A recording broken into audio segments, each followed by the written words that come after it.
Salut tout le monde, donc on est de retour sur Boko TV, sur ma chaîne. Ça faisait un moment qu'on n'était pas présent, mais voilà, maintenant on est de retour pour faire beaucoup de vidéos, pour vous montrer pas mal de choses sur le sport automobile et l'automobile. Et aujourd'hui, on est sur une journée d'essai au circuit du Paul Ricard, dans le sud-est de la France. Et on est avec mon équipe Pierre Martinet by Almera. C'est l'équipe qui m'a fait confiance l'année dernière en 2021, qui me refait confiance cette saison en 2022 dans le championnat Porsche Carrera Cup France et Porsche Super Cup. Donc Carrera Cup France, c'est le championnat français, championnat de France, et Super Cup, c'est le championnat international.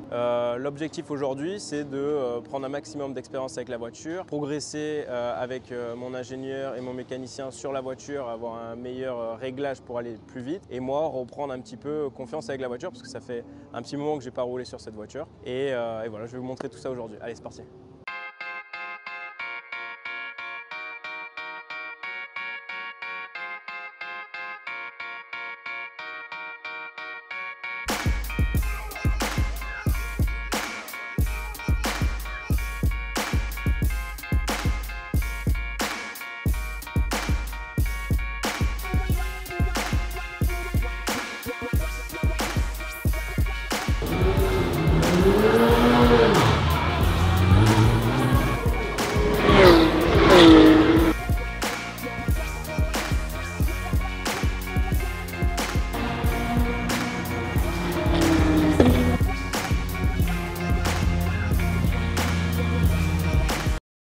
Je vous présente un petit peu la voiture du coup. Donc c'est la 911-992 GT3 Cup, donc les nouveaux modèles. Celle-ci, elle est toute nouvelle. Il n'y a pas encore tous les stickers que j'avais en 2021. Celle d'avant, on l'a vendue. Enfin, l'équipe l'a vendue. Celle-ci, c'est une nouvelle. Pas beaucoup de kilomètres dans les pattes. Mais après, en termes de ressenti, c'est la même chose. Il n'y a pas de différence. Il y a 510 chevaux dans le moteur. 510 chevaux. Le moteur qui se situe à l'arrière. Voilà, comme toutes les Porsche. C'est une vraie caisse de circuit, on n'a pas de siège passager, donc voilà, si on a une copine, il faut la laisser à la maison, elle ne peut pas rentrer avec nous là-dedans. Bon, là on est dans mon bureau, c'est là où voilà, je passe beaucoup de temps quand je pilote, c'est mon endroit préféré pour travailler. Donc là voilà, tu as toutes les commandes, le volant, ici tu as les petites bouches d'air quand il fait chaud l'été, que tu veux te refroidir un peu la tête, hop là. Tu bouges ça, tu choisis l'air que tu veux, si tu veux fort, moyen ou pas du tout. Et après, tu as plein de commandes. Voilà, ici par exemple, quand on rattrape une voiture, on fait high beam, ça s'appelle. C'est pour faire des appels de phare. Radio, pour démarrer la voiture. Ça, c'est pour marquer si on a un truc qui s'est passé pendant la session, un truc important. Hop là, on clique là et ça le note. Comme ça, on peut retourner voir sur les télémétries après. C'est pour mettre la marche arrière, ça au cas où on fait un tête à queue, où on doit ressortir. Ici, pour entrer au pit, parce que c'est limité dans la pit lane à 60 km/h, donc on appuie là, ça limite. Limiteur de vitesse. Ici, c'est pour régler la répartition de freinage, donc plus sur l'avant ou plus sur l'arrière. Parce que là, on n'a pas d'ABS ni de traction control. Donc pas d'ABS, ça veut dire que si on bloque et qu'on appuie trop fort sur la pédale, on peut bloquer les roues complètement et donc ça tire tout droit. Donc là, ça permet de justement ajuster. Si on bloque un petit peu trop l'avant, on met sur l'arrière. Si on a des blocages de boîte sur la fin de frein, sur des gros freins où on bloque les arrières, ça fait un peu comme le frein à main. Du coup, on remet un petit peu sur l'avant pour essayer de trouver le bon compromis sur le tour entier. Et pour l'aéro de la voiture, on va avoir cette lame avant qui est très importante. Elle est noire, elle est discrète, mais elle est très importante parce que j'ai pu le tester l'année dernière à Monza. Je l'ai perdu malheureusement dans la course et j'ai perdu beaucoup d'appui sur l'avant de la voiture. Donc dès qu'on enlève cette lame avant, on a tendance à avoir la voiture qui glisse de l'avant, donc qui ne tourne pas très bien. Et aussi, on a tendance à avoir plus de blocage sur les pneus avant parce que du coup, ça rajoute moins d'appui et les pneus, ils ont tendance à bloquer plus rapidement. Donc ça, c'est important sur l'avant. Et sur l'arrière, on a l'aileron arrière là-bas qui, voilà, justement, plus tu mets d'inclinaison, tu vas avoir d'appui sur l'arrière de la voiture. Et donc, en fait, il faut trouver un bon compromis. Donc voilà, c'est le but des ingénieurs, mécaniciens et moi-même pour trouver la bonne position parce qu'il y a au total 10 positions différentes d'inclinaison. Donc là, on a des pneus slick, ça c'est les pneus qu'on utilise. Donc là, ils sont encore tièdes puisque je viens de finir de rouler il n'y a pas encore longtemps. Et par contre, juste derrière, là, on a des pneus slick, pareil, mais ils sont neufs. Donc il y a encore la micro-pellicule dessus du neuf.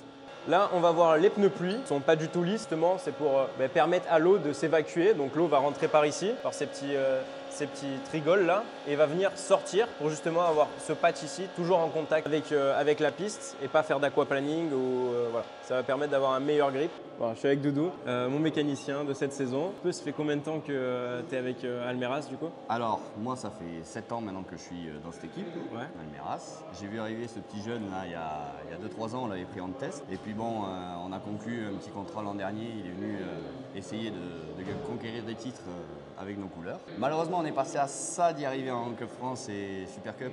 C'était pas mal non plus, on était bien parti. Et bon, on est revenu cette année pour faire encore mieux, on va dire. Exactement. Hein, motivé comme jamais. Toi, ça fait combien de temps que tu es avec cette équipe? Moi, ça fait 7 ans que je sais que je suis dans cette équipe-là. Ouais. Moi, avant, j'avais mon propre atelier, j'avais mon propre parcours qui venait plus du rallye à la base. Okay. J'ai rencontré Philippe Almeras il y a 7 ans.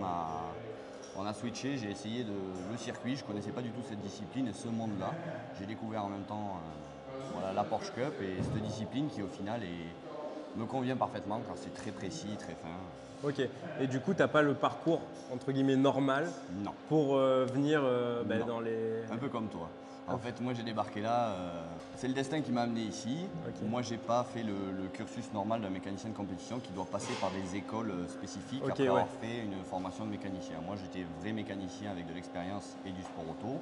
Mais j'avais pas le CV typique. Oui, voilà, le CV typique. Donc en fait, standard tu avais la formation, entre guillemets, tu l'as fait sur le tas. On va dire ça. On va dire ça. Et après, du coup, ça marche très très bien. Voilà, c'est mon expérience plus que mes diplômes qui ont valu. Ok, voilà, ça marche aussi dans ce sens-là pour devenir mécanicien dans le sport auto. Mais le dernier point, c'est qu'il faut que ça fitte entre le pilote et le mécano, sinon... Ah oui, il faut que ça fitte. Moi, je m'entends super bien avec mon mécanicien.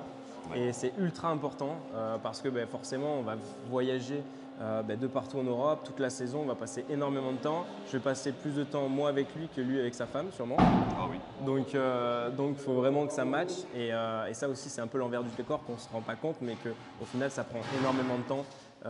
Déjà pour les pilotes mais aussi pour les mécaniciens parce qu'ils doivent arriver plus tôt, ils repartent plus tard. Parfois ils ont le voyage en camion à faire qui dure très très longtemps donc voilà ils n'ont pas beaucoup de temps pour eux. Et ils le font parce que c'est des passionnés. Donc si vous voulez être mécanicien, il faut vraiment être passionné et avoir aussi envie de gagner comme Pierrot et moi, on a envie. Ouais. Alors, Jean-Louis. Oui. Bon, petite question. Ça fait combien de temps que tu es ingé ici avec Almeras? Avec Almeras, ça fait 5 ans. Ça va être la 5e saison. Ok, donc Jean-Louis, c'est mon ingénieur cette saison pour la Porsche Cup France et la Super Cup. Donc on a de grandes ambitions tous les deux.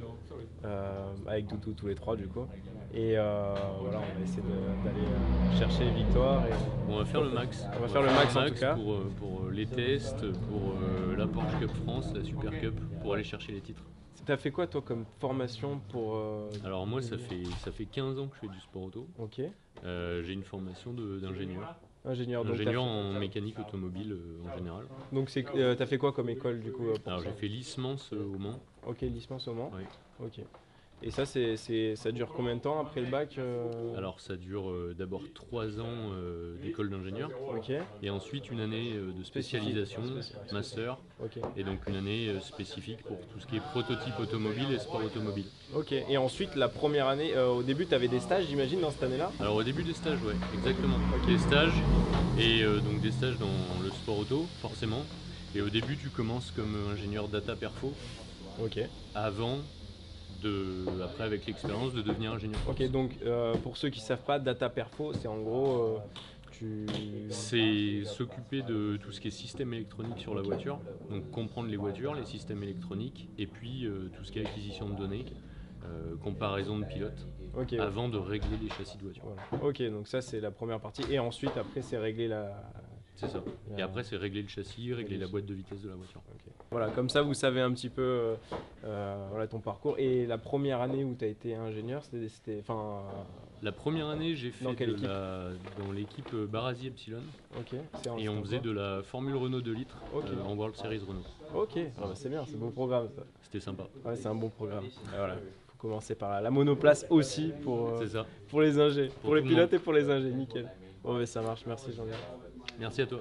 Ok les gars, donc là, cette saison, je vais faire 2 championnats comme la saison précédente. On va voir la Porsche Carrera Cup France et la Porsche Super Cup. La Porsche Carrera Cup France, c'est le championnat français, mais ça se déroule aussi sur d'autres circuits en Europe. Donc là, au total, on a 6 manches. La première est à Nogaro, dans le sud-ouest de la France. La deuxième, c'est à Spa-Francorchamps, en Belgique. Ensuite, on va voir Magny-Cours, donc c'est à peu près à 2h30 en dessous de Paris. C'est vraiment entre Lyon et Paris. Ensuite, on va voir Zandvoort. Zandvoort, c'est en Hollande. Valencia, en Espagne, pour la 5e manche. Et la 6e et dernière manche, le circuit du Paul Ricard, au sud de la France. Donc voilà, je vous attends nombreux sur cette course-là. Et pour la Porsche Super Cup, donc le championnat international qui se déroule les mêmes week-ends et sur les mêmes circuits que la Formule 1. Là, on va avoir Imola pour la première course, donc c'est en Italie. Ensuite, Grand Prix de Monaco. Donc l'année dernière, on avait fait 3e. Cette saison, l'objectif, c'est d'aller chercher la victoire. Bon, après, dans toutes les courses, bien sûr, mais là-bas plus particulièrement. Ensuite, on va voir l'Angleterre, donc avec Silverstone. Red Bull Ring en Autriche. Le Castellet, le 24 juillet pour le Grand Prix de France. Donc je vous attends nombreux ici. On va voir Spa ensuite, toujours en Belgique.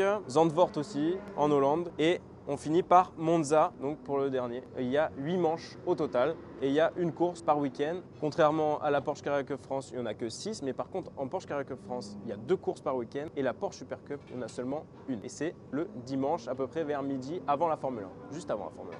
Pour me suivre en Porsche Carrera Cup France, c'est simple, ça sera sur YouTube, sur le YouTube de Porsche Carrera Cup France. Tout simplement, vous verrez les courses en direct. Et pour suivre mes courses en Porsche Super Cup, ça sera à la télévision, soit sur Eurosport, soit sur Canal+ Sport. Ça dépend qui a les droits cette saison. L'année dernière, c'était Canal+ Sport et les autres saisons avant, il y avait Eurosport aussi, donc on va voir cette année.